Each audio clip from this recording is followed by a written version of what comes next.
आपण हे टरबूजाची लागवड आपण 3 एकरमध्ये केलेली आहे.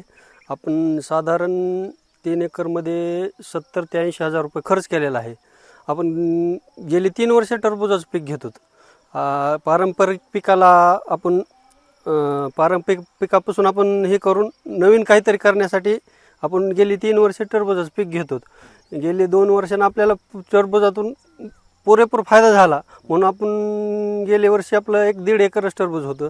पण यावर्षी फायदा होत आहे म्हणून आपण 3 एकर टरबूज लावलं. साधारण त्याला 70 ते 80 हजार रुपये आपण खर्च केला टरबूजाला आणि आपण अपेक्षित धरलं होतं 3 ते 3.5 लाख रुपये उत्पन्न.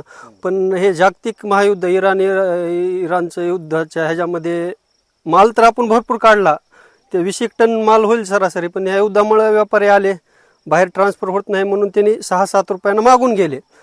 मग आपण ते ठरवलं 6-7 देऊन टाकून आपला खर्च तर निघेल, थोडंफार उत्पन्न जास्त व्हायचं कमी होईल म्हणून द्यायचं ठरवलं. पण ह्या अवकाळी पावसाने गेले 8 दिवसापासून अवकाळी पाऊस सुरू झाला. त्याने तर व्यापाऱ्याने 2 आणि 3 रुपयानं मागायला सुरू केलं. मग 2-3 रुपयानं तर आपला 70,000 खर्च झालेला, तर ते 7 ते 8 हजार रुपये सध्या उत्पन्न होणार नाही.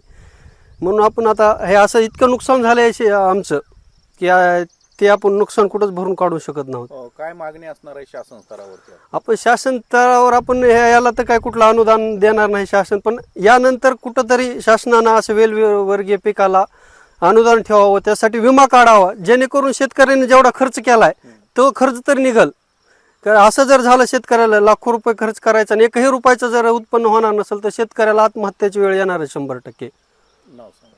प्रवीण महादेव पितळे, पट्टी वडगाव, तालुका अंबाजोगाई, जिल्हा बीड. ते युद्धाचाच मोठा परिणाम आहे. जागतिक युद्धाचा सगळ्यात मोठा तोटा.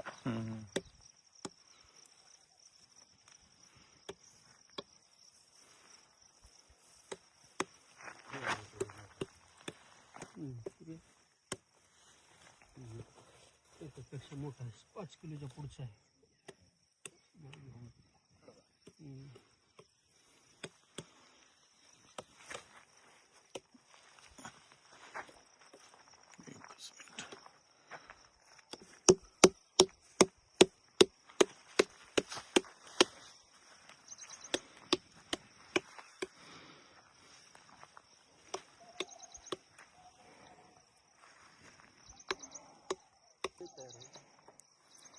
त्या घरी घेऊन जायला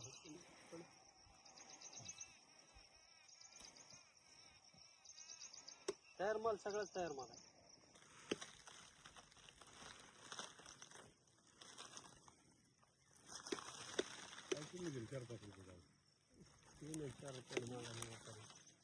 असं हे 50 रुपये जायले की राहिलेला माल आपण विकत होतो 30,000 रुपये. असं 2 किलोच्या खालचा माल नेत नाही ना आपण, विकत होतो.